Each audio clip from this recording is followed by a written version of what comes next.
Okay, welcome everybody.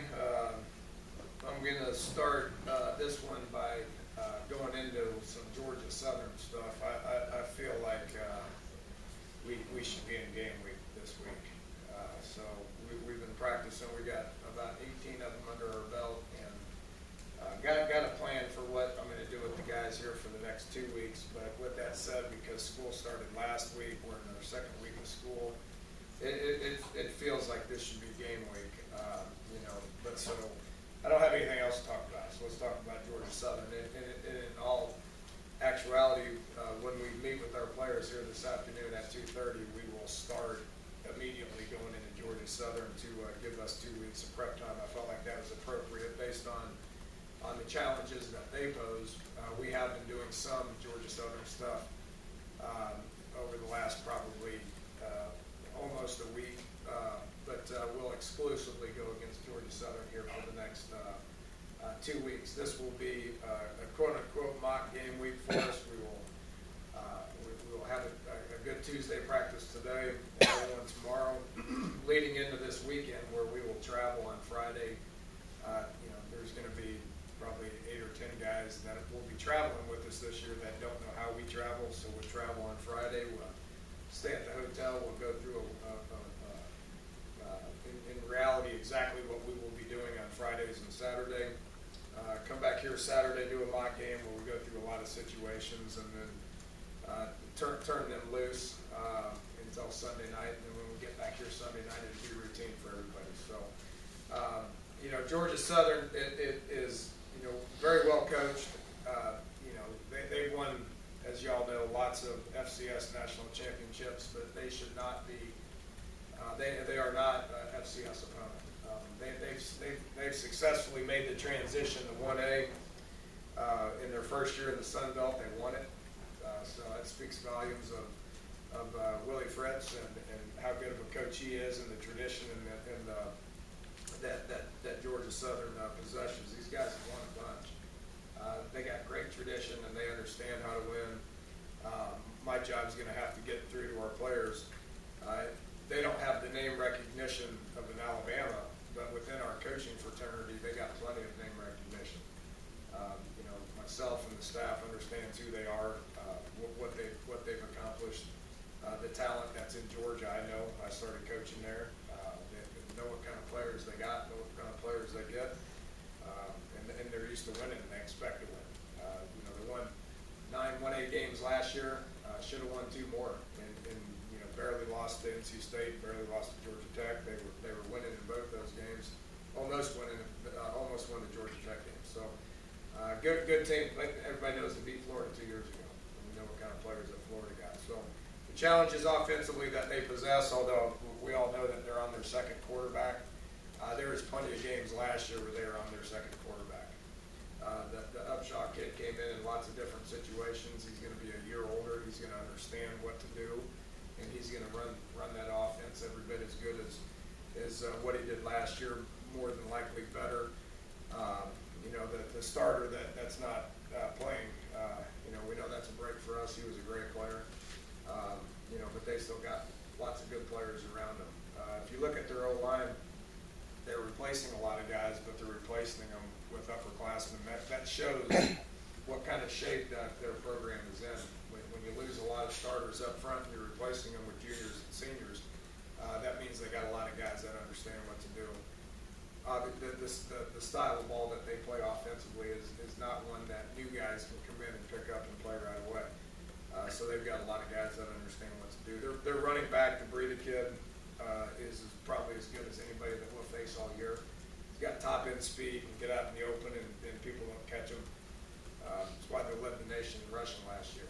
When you got quarterbacks and running backs that can do that, they're pretty good. So they pose them. They don't turn the ball over, which is really impressive based on the ball changing hands so much. With the spread attack, the option attack, the amount of handoffs and stuff that they got going on, it's impressive that they only turn the ball over 12 times all year. So they do a great job with ball security as well. Defensively, they got a lot of guys coming back. It's different than what we do defensively, so we're going to need the extra week to be able to prepare for them. They base out of a 4 down, but they go multiple with it. They will get into a 3 down front. They will get into a bare front with 2 outside guys that are up on the line of scrimmage. They got 7 returning starters. Their linebackers are really good players. 37 Williams and 27 Gallen. Those guys are both good players that showed up on tape last year. Most of their D-line is back, and their safeties are extremely active. They got new people at corner, but we got newer people at receiver. So I think that's probably a wash. So, like I said, this is a team that we will start talking about, and it's our job to get through to them. I don't think it'll take long. Once we start watching the tape with our players today, they're going to see the quality of an opponent, and that they're going to understand that this is a difficult task, and we need to make sure that we prepare the way we know how to prepare in order to play this game. So, with that, I'll turn it over to some questions, whether they're the personnel with us related or Georgia Southern related. We'll take some questions. How do you replicate what they do with your scout offense? Well, our scout offense has been watching tape for 2 weeks. So we've been getting bits and pieces of it. Gibby's been taking some individual time, some morning walkthrough time to go through it. You can't replicate it the way you want to replicate it, but David Sills has been doing a great job with that. He's been coming in, watching tape. His handoff option stuff is really good. He really does a good job with that stuff. And smart kid, so he understands that's kind of what his role is going to be here for the next couple of weeks. And just show him a bunch of tape and just keep repping it, and hopefully we can get it to where it looks close. About health-wise, good, really good. If the only advantage I've seen on it seems like being in camp for 3 weeks and then being in school for 3 weeks prior to the first game is once school starts, you only get it for 20 hours a week. So we haven't been having knockdown, drag out practices here lately. So our overall health is really good. Ed Muldrow is the only guy that hasn't practiced. Everybody else has been good. I don't know what's wrong with Ed. Nobody knows what's wrong with Ed, but he can't play. So he's going into his senior year when he feels good. I know he's going to get out there, but he's the only one that hasn't been repping. Don't know. Danny, you mentioned Gibby working with the offense. Is anybody in particular coaching up Sills that maybe isn't Gibby? Is it Mike? Yeah, Gibby's doing it. Okay. I mean, he's the one that he's kind of running the whole show there, right? Dan, when you sit your team down and lay out goals for the season, and I presume that you do that, what kind of goals will you set for this year? Well, I mean, we've been talking a little bit more long-term stuff than I have in the past. Usually everybody does the same thing. I mean, they say this is what's important. This is the only thing that's important. This team right here. We gotta win 1 game a week. We gotta prepare for this one. We gotta win it, and then we can move on to the next one. I think that's the way the majority of the coaching staffs across the country do it. I got some older guys that we can talk a little bit more real with, and what I've noticed in the past a little bit is that everybody wants to, we break it down to Big 12 champs every day, talk about Big 12 champs. Everybody wants to win a national championship. Well, what happens in the past? I mean, what's happened when that becomes not a reality? That doesn't mean things are done. So I've been talking with our guys about, let's look about the big picture a little bit here too. Let's make sure that what's happened the last couple of years doesn't happen this year if we're not successful for some reason throughout the course of the season. So what's successful to me? There's a lot of things that are successful to me. Obviously we want to win a Big 12 championship. We want to put ourselves in position to talk about the college football playoff. That's what everybody in the Power 5 wants to talk about. Win the conference is important. But graduating kids and having a successful season, winning season, best bowl game that we can possibly go to, those are things that long term I think are important as well. Did you see what you wanted to see offensively in the scrimmages?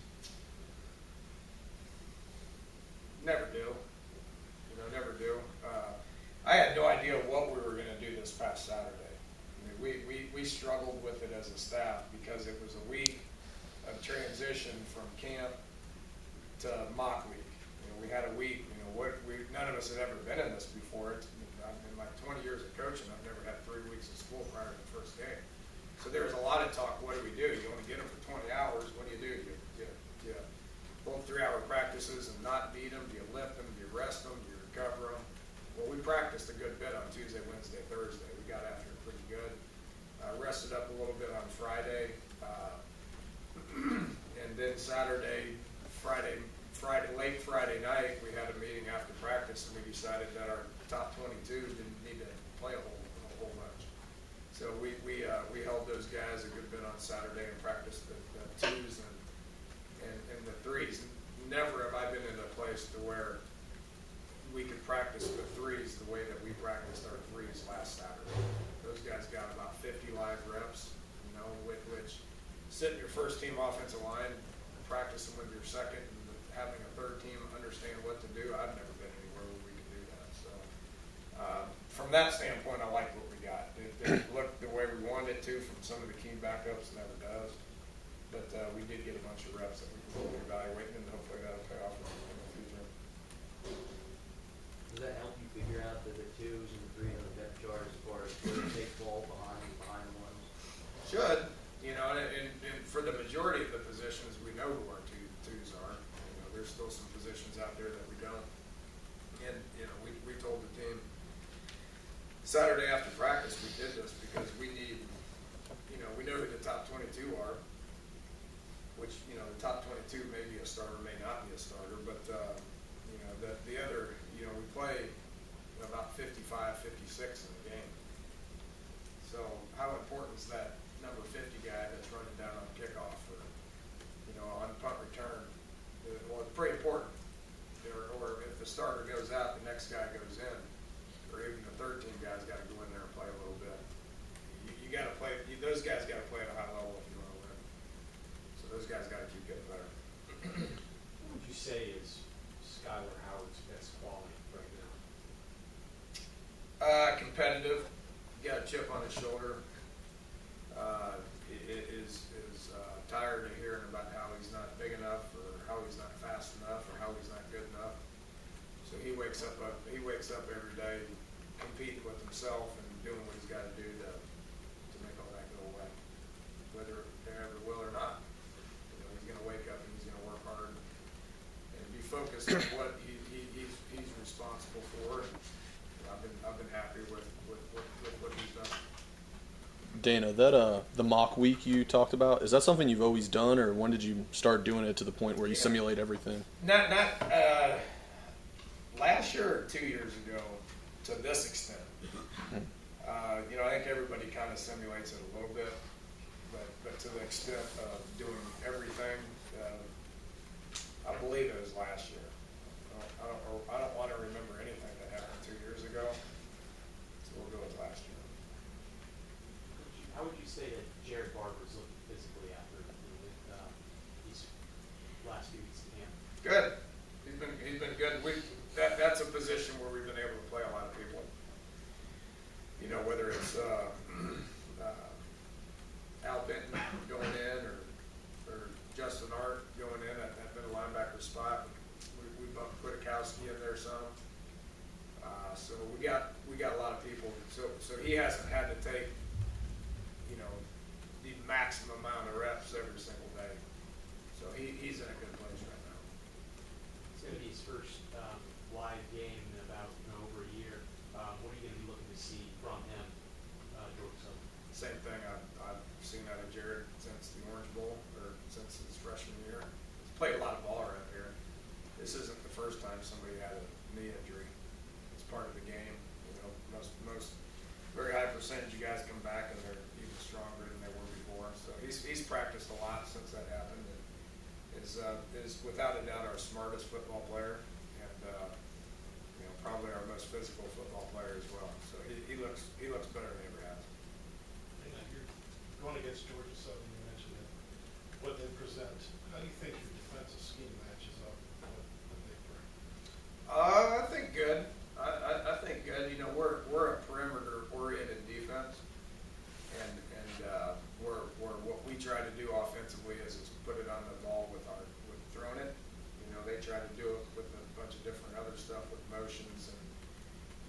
pitching the ball and options and all that stuff. So I think our speed in the secondary, if we can maintain assignment, being assignment sound football defensively, then I think our team speed will be able to handle that. It's a lot of reps that these guys got to see in order to understand what to do. Having the experience at linebacker and safety, I think, is going to be key. We're talking about 5 seniors that are second level players. So if our front line guys can be tough and hold gaps and allow those 5 guys to run and see it and understand it, then I got confidence in our defense to be able to slow them down. When you're in a situation, Dave, where you're thinking about bringing a guy in, if we, that's this, that's disciplinary problems at a different source. How we get their situation now. What kind of, as a coach, what kind of a vetting process, what kind of research process do you go through? I don't understand the question. To bring guys in to talk to our team? When we're thinking of bringing in a guy who has the past. A transfer guy? Yeah. Well, if we're going to entertain a transfer, then this is an easy question, compared to I don't want to. Whatever's happening outside of here, it's not for me to talk about at this time. But what we've done, we've always done the same thing. We do background checks on guys based on high school coaches, junior college coaches, former coaches. We put everything in our administration's hands, and if there's an issue, then we make a decision based on collectively what's best for this university. And you mentioned that you have first-year receivers going against first-year cornerbacks. As a rule, don't receivers usually develop faster than cornerbacks? But however, this being the first game, does that make that a watch? I hope so. I don't know. It's going to be fun to watch. They got some guys that are transfers. So they got some 4-year transfers at corner. They got some Texas junior college transfers at corner. So from an experience point of view, it's probably a wash. We got Karan played a year at junior college. We got Devontae Mathis and Vernon Davis, who are juniors that have played some snaps here. Sheldon's played some snaps here. And then obviously there's a couple of true freshmen that haven't played snaps here. So I think the best player wins. You got to get out there and you got to play. And you got to put them under the lights, and you got to put live bullets in the holster and fire them away and see what happens. So I don't think you can truly answer that question, Bob, until you see it apply in person. Would you expect maybe to get collective production instead of maybe out of one? Might have to be that way, because again, I don't know how they're going to respond. So none of them have experience, and we gotta put somebody out there first. I wouldn't put too much stock in who goes out there first. I would, based on how it looks, guys are going to get yanked, or guys are going to get pushed back in there. So I'm as interested to see it as y'all are. I like what the bodies are. I like their attitude and their effort and mentality and where they're at. Didn't truly know about Kevin and Mario, how good they were going to be last year, until they got out there in the game and they started making plays. That relationship with the quarterback's huge. It's huge. Clint knew those guys, so how much Skyler can get on the same page with some of those guys, or William with some of those guys, is going to make an impact on how they do out there. Do you make a call on who's going to start and together first? It's the 2 spots that I haven't made. It's the right guard with Bosch and Maggio, and the X and the Z. Those are the 2 spots on our football team we haven't made that decision yet. Hey Dan, in your experience, what's the biggest obstacle that a receiver faces? So he knows the routes even though he's young. He knows where he's supposed to go. Is it the fact that he's 19 years old and he's playing against 22 and 23-year-old corners? Is that the issue? What normally is the obstacle that they're not productive initially? I don't think that's the issue as much as the timing with the quarterback. There's it's just like quarterbacks learn nuances of receivers that you can't just be told. I can't say this guy runs 4.3, this guy runs 4.5, place the ball a little bit farther here than there. Can't say that. It's understanding little nuances and developing, just chemistry with these guys. Everybody knows what I'm talking about with just little nods and flashes and pumps and stuff to where those guys got to figure that stuff out on their own. So I don't think Kevin has the year he had last year without the chemistry that existed with Clint. Not taking anything away from Kevin. He's a top 10 pick. I'm talking about the overall production numbers.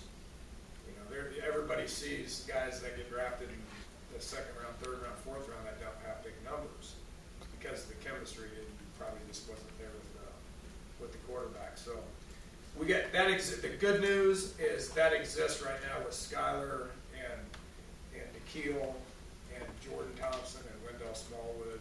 It exists with them right now because they've been doing it for the last 2 years. It's pretty good with Shelton because they've been doing it for a year and a half. We've got to find one or two more. Any plans to get William Press snaps at quarterback, or is that just see how it goes? He's been practicing well. I like what I see out of William. He's been practicing. He's been competing. He had his best day on Saturday. So that's the decision that I got to figure out. Wouldn't surprise me. Danny, Thanks, Coach. thanks. Your goal of getting your best 5 on your skill guys on offense. How much, I don't know, more versatile can you be? Whether it's keeping the same 5 out there in different spots or swapping guys in using different formations. My job is to get to 5 as soon as I can. Right. I can't get to 5 right now. DeKeel is one of them. Jordan's one of them. Wendell's one of them. So we're at 60% right now. Where 2 years ago we were at 0%. Because none of those guys were ready to go. Even Charles Sims, we watched him last night, he's a good NFL player. I mean, him and Clint, shook hands and introduced themselves to each other.